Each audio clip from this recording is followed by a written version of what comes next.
Sir, আপনি তো আমার একজন শিক্ষক, লোকেদের মুখে শুনেছি শিক্ষক মা বাবার মতোই হয়। তাহলে আপনি তো আমার বাবার মতোই। তাহলে আপনি কি করে আমাকে বিয়ে করলেন? আমি যদি আগে জানতাম যে আপনি আমার মায়ের কাছে আমার জন্য বিয়ের প্রস্তাব দিয়েছেন, তাহলে আমি সরাসরি না করে দিতাম। জানি না কেন আমার মা আপনার মতো মানুষের সাথে আমাকে বিয়ে দিল।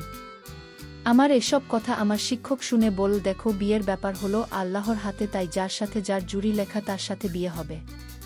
আমি বললাম, আমি তো এই বিয়েটা মেনে নিতে পারছি না। কোথায়? আপনার বয়স প্রায় পড়াশ ছুঁই, আর আমার মাত্র 14 বছর। আপনি আমার রুম থেকে বেরিয়ে যান। আপনি শিক্ষক নামের কলঙ্ক। এই কথা বলতেই সার্জেন ও পশুর মতো হয়ে গেল। তারপর আমার শিক্ষক আমার সাথে। বাকি বিষয়টা বলছি। 1 বছর ধরে আমাকে 8ম শ্রেণীর দায়িত্ব দেওয়া হয়। 8ম শ্রেণীতে 50 জন শিশু পড়ত। ছেলে ও ভাই আমাদের স্কুলে পড়ত। আমাদের স্কুলে এসসি পর্যন্ত ছিল।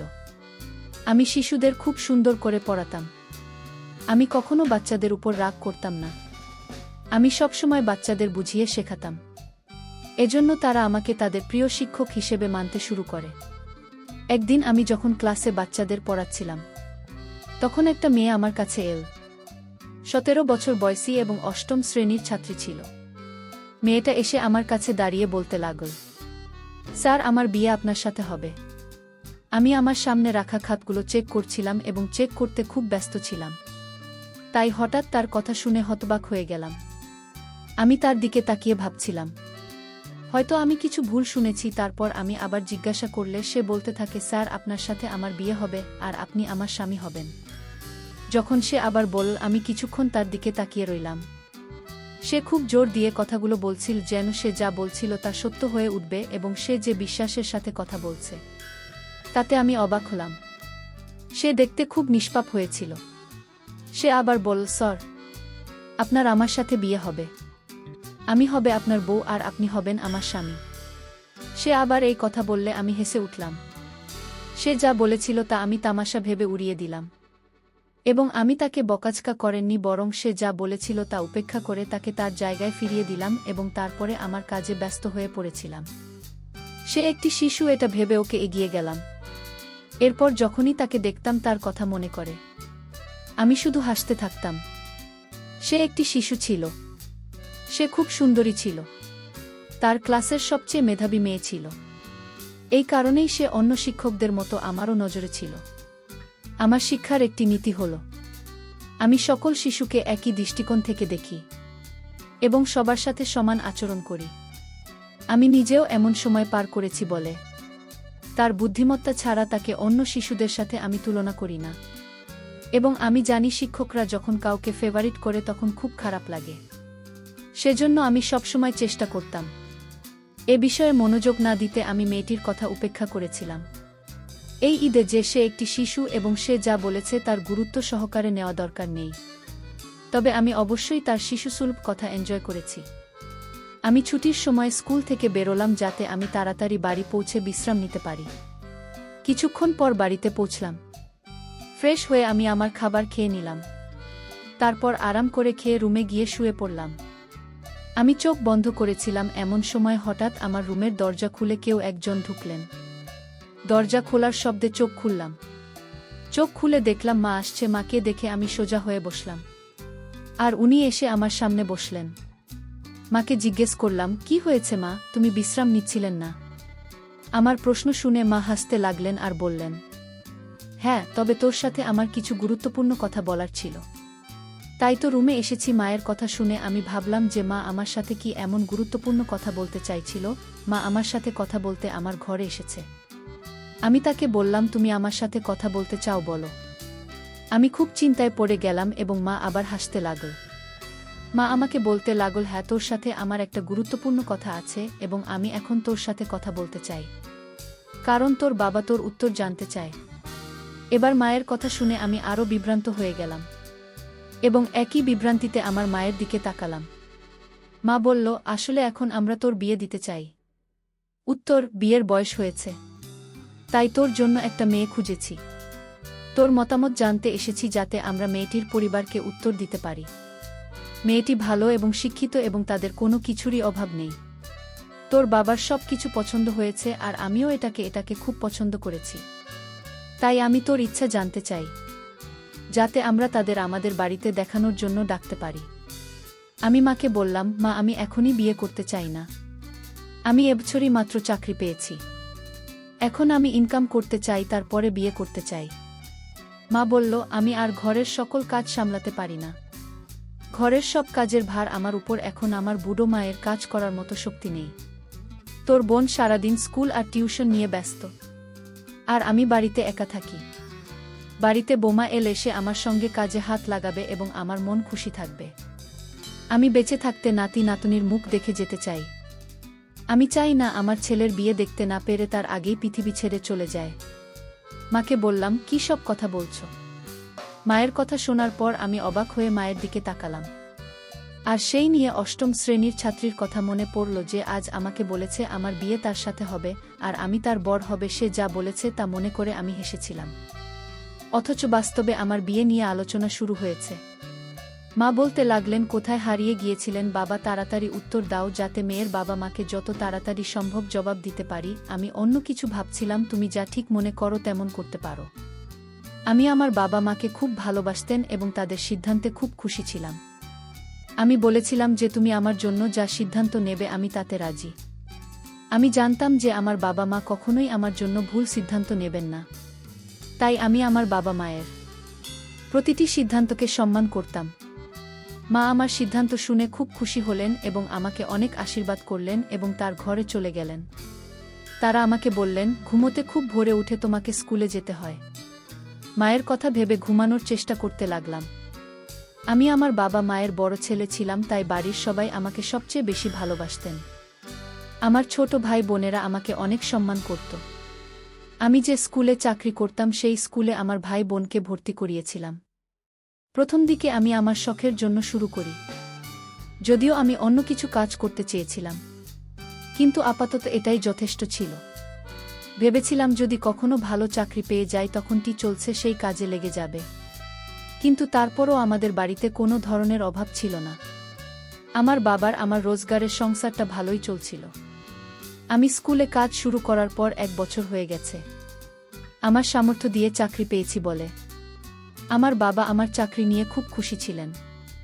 আমি খুব মেধাবী ছিলাম, সেজন্য স্কুলের লোকজন আমার বেতন তাড়াতাড়ি বাড়িয়ে দেয়। আমি খুব ভালো করে বাচ্চাদের পড়াতাম। আমি কখনোই বাচ্চাদের সাথে খারাপ শব্দ ব্যবহার করিনি এবং স্কুলের সবাই আমাকে অনেক সম্মান করত এবং আমার বাবা মা জন্য খুশি ছিলেন যে আমি দায়িত্ব বুঝতে শিখেছি। আমার দায়িত্ব ছিল অষ্টম শ্রেণীতে পড়ানো। আমাকে তো তাদের পড়াতে হবে এবং আমি কোনো সংকট ছাড়া এই দায়িত্ব নিয়েছিলাম। আমি পড়ানো বিষয়ে আগ্রহী ছিলাম। এখন আমি অষ্টম শ্রেণীর স্থায়ী শিক্ষক হয়েছি এবং শিশু শ্রেণীর বাচ্চাদের পড়াতাম না। এরা আবার আমার কাছে এসে আমার সাথে বিয়ের ব্যাপারে খুব জোরালো সুরে কথা বলতে লাগল। আমি আবার তার কথায় হেসে ফেললাম। ভাবলাম সে বাচ্চা শিশুরা প্রায় এমন কথা বলে। আমি বিয়ে করার জন্য আমার বাবা মাকে হ্যাঁ বলে দিয়েছিলাম এবং আমার উত্তরে মেয়েপক্ষের বাবা মায়ের কাছে পৌঁছে গিয়েছিল। মা বলল, কয়েকদিন পর মেয়েটির পরিবার আমাকে দেখতে আমার বাড়িতে আসবে। তাতে আমি রাজি হয়েছি। আবার আমি যখন স্কুলের অষ্টম শ্রেণীর বাচ্চাদের পড়াতেন ছিলাম, তখন হঠাৎ আবার সেই মেয়েরা আমার কাছে এসে বলতে লাগল, স্যার, আপনার বিয়ে আমার সাথে হবে এবং আপনি আমার স্বামী হবেন। তার কাছ থেকে আবারও একই কথা শুনে কিছুটা অবাক হলাম, কিন্তু আমি আবার হাসলাম এবং তার কথাগুলো হেসে উড়িয়ে দিলাম। সে শিশু মানে মেয়েটার কথায় হেসে ওঠা ছাড়া আমি আর কি করতে পারতাম। আজ ওর কথায় হাসতে হাসতে ওর কথাটা আরেকবার ইগনোর করলাম। আমি অন্য বাচ্চাদের সাথে ব্যস্ত হয়ে পড়ল। এই জিনিসগুলি আমি মন থেকে ভুলে গেলাম। কিন্তু আগামী কয়েকদিনের মধ্যেই স্পষ্ট হয়ে গেল সে তার কথায় কতটা বিশ্বাস ছিল। কারণ সে প্রতিদিনই আমার কাছে আসতো এবং একই কথা বলতো যে তোমার বিয়ে আমার সাথে হবে এবং তুমি আমার স্বামী হবে। শুরুতে আমি তার কথা শুনে হাসতাম এবং তা নিয়ে মজা করতাম, কিন্তু কতদিন আমি এটা করতে পারতাম? কারণ এখন শব্দের সীমা ছাড়িয়ে গেছে এবং সেটা আমার সাধ্যের বাইরে চলে গেছে এবং আমার মনে হয়েছিল যে কোনোদিন আমি তার উপর রাগ দেখিয়ে ফেলি। আমি বুঝতে পারিনি যে সে আমাকে প্রতিদিন বিরক্ত করছে। সে এমন করত এবং তাও কোনো কারণ ছাড়াই। একদিন তাকে ভালো করে বুঝিয়ে দিয়েছিলাম যে সে যেন এভাবে কথা না বলে, কিন্তু সে তখনও বুঝতে পারেনি। সে আবার একই কথার পুনরাবৃত্তি করেছিল। এবার তার কথায় আমি আরও বিরক্ত হয়ে গেলাম। কিভাবে এই শিশুটিকে এসব কথা থেকে দূরে রাখা যায়, তার প্রশ্নের কোনো সমাধান আমি পেলাম না। আমি আমার স্কুলের অন্য শিক্ষকদের যেটা বলতে পারিনি, কারণ আমি জানতাম আমার কথা শুনে তারা বলবে ও বাচ্চা, তার কথাকে উপেক্ষা করো। যদিও আমি তাকে ছোট ভেবে তার কথাগুলিকে উপেক্ষা করতে পারিনি, এবং আমি খুব বিরক্ত ছিলাম, কারণ সে প্রতিদিন একই কথা বলছিল। সেদিনও চেয়ারে বসে আমি যখন ক্লাসের বাচ্চাদের পড়াচ্ছিলাম তখন সে আমার কাছে এসে আমার কাছে একই কথা বলা শুরু করল। সে প্রতিদিনই কথা বলতো এবং আমি এটা সহ্য করতে পারছিলাম না এবং আমার তার উপর খুব রাগ ছিল। ওদিক এসে আমার সামনে নিষ্পাপ মুখে দাঁড়িয়েছিল। প্রথমে তাকে ভালোবেসে বুঝিয়েছিল বাচ্চারা এমন কথা বলে না, কিন্তু তারপরেও সেই একই কথা বলেছিল যেটা সে সবসময় বলতো। এবার আমি আরও বিরক্ত হয়ে গেলাম। আমি ওকে ধমক দিয়ে বললাম তাহলে ওর বাবাকে স্কুলে নিয়ে আসতে। আমি তাকে রাগ দেখিয়ে বললে সে বলতে শুরু করে, স্যার আমার বাবা স্কুলে আসতে পারবে না। আমি তার বাবাকে স্কুলে ডাকতে চেয়েছিলাম, যাতে আমি তার সমস্ত কাজকর্ম সম্পর্কে বলতে পারি এবং সে তার মেয়েকে বোঝাতে পারে যে বাচ্চারা এভাবে কথা বললে ভাল লাগে না। আমি তাকে বোঝাতে হয়তো সে বোঝেনি, তবে সে অবশ্যই তার বাবার কথা মানবে। খুব নিষ্পাপ মুখে এ কথা বললেও সে, আমি বললাম তিনি আসতে পারবেন না কেন সেটা বলাতে।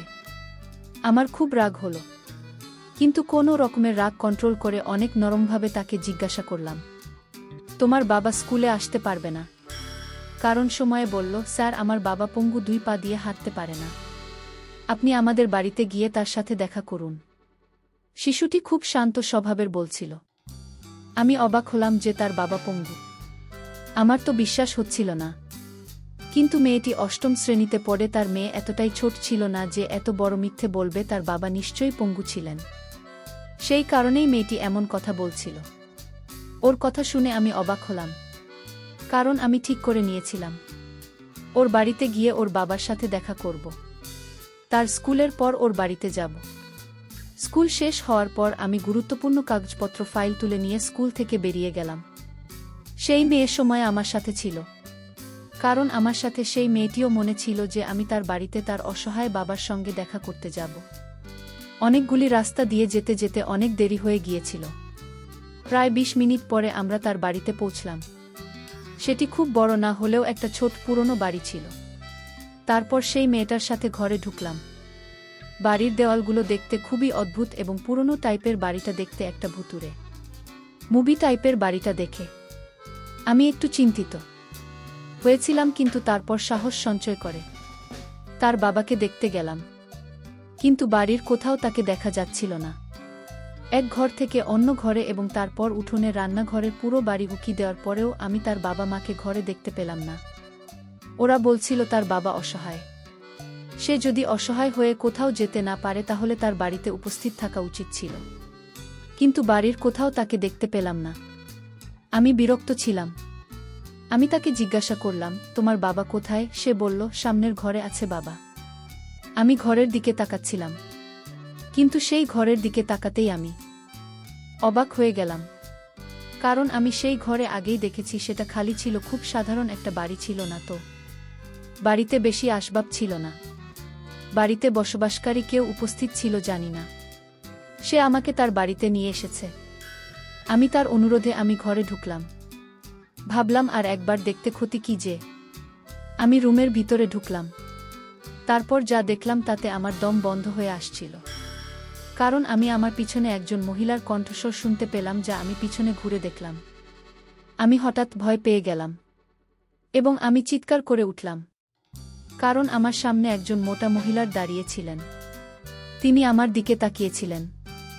আমি তাকে জিজ্ঞাসা করলাম, তুমি কে? দরজা খোলা ছিল, কিন্তু সময়ের কোথাও দেখতে পাচ্ছিলাম না, এবং দরজার সামনে সেই মহিলা দাঁড়িয়ে ছিল। তার সামনে দিয়ে আমি বের হতে পারব না।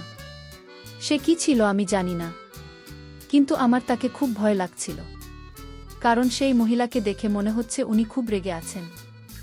আমি যেসব সম্পর্কে চিন্তা করছিলাম, মহিলা বলল, আমি সুমাইয়ার মা, আর এখন তুমি নাকি তাকে বিয়ে করতে যাচ্ছে। এই কথাটা বলতে আমার চোখ বড় বড় হয়ে উঠবে। আমি জোরে চিৎকার করে বললাম, কি রকম বাজে কথা বলছেন? তখন সেই মহিলা রাগে ভরা চোখ নিয়ে গলা নিচু করে কথা বলো। আর বল চল এখন তোমার বিয়ের আয়োজন হবে। আমি বললাম, আপনি একজন মহিলা এবং আমি আপনাকে সম্মান করি। আপনি কিভাবে আপনার 13 বছরের মেয়েকে আমার সাথে জোর করে বিয়ে দিতে পারেন? কোথায় 17 বছর বয়সী আর কোথায় আমি একজন 25 বছর বয়সী যুবক? তারপর তারা আমাকে ভুলিয়ে ভালিয়ে 13 বছর বয়সী মেয়ের সাথে বিয়ে দিয়ে দিল। আমি যখন বাসর ঘরে ঢুকলাম তখন মেয়েটি বলল, আপনি আমার রুমে আসবেন না। আমার বিয়ের বয়স হয়নি। কিন্তু এতে আমার করার কিছু ছিল না, কারণ আমার মা বাবা আপনার সাথে বিয়ে দিতে আমাকে বাধ্য করেছে। আপনি 3 বছর আমার রুমে আসবেন না। আমি বললাম, এটা আবার কেমন কথা? বিয়ে করেছ আমায়, বলছো 3 বছর পর তোমার রুমে আসব। তাহলে কেন এত আগে আমায় বিয়ে করলে? সুমাইজা তখন উত্তর দিল, আমি বিয়ে করেছি ঠিকই, কিন্তু আপনি আপনার জায়গায় থাকুন। আমার জায়গায় আসার চেষ্টা করবেন না, কারণ আমার বয়স তো অনেক কম। আমি বললাম, আমি তোমার কোনো কথাই শুনব না। আমার যা করার আমি করব। সুমাইয়া বলল, এটা কিন্তু বাড়াবাড়ি হচ্ছে, ভালো হবে না কিন্তু। আমি মাত্র ক্লাস 8-এ পড়ি। তারপর আমার স্বামী আমার কোনো কথাই শুনল না, তার নিজের মতো করে আমাকে। আমি তার সব আচরণ সহ্য করতে পারছিলাম না। আমি বলছিলাম, আমার কিন্তু সঙ্গে হচ্ছে না, আমাকে দয়া করুন। সে আমাকে কোনোভাবেই দয়া করল না, বরং আমার সকল দামি সম্পদগুলো কেড়ে নিল। বন্ধুরা, আজকের পর্ব কেমন লাগলো তা অবশ্যই কমেন্ট করে জানাতে ভুলবেন না। আর এরকম নতুন নতুন ভিডিও পেতে আমার চ্যানেলটিকে সাবস্ক্রাইব করে পাশে থাকবেন। ধন্যবাদ।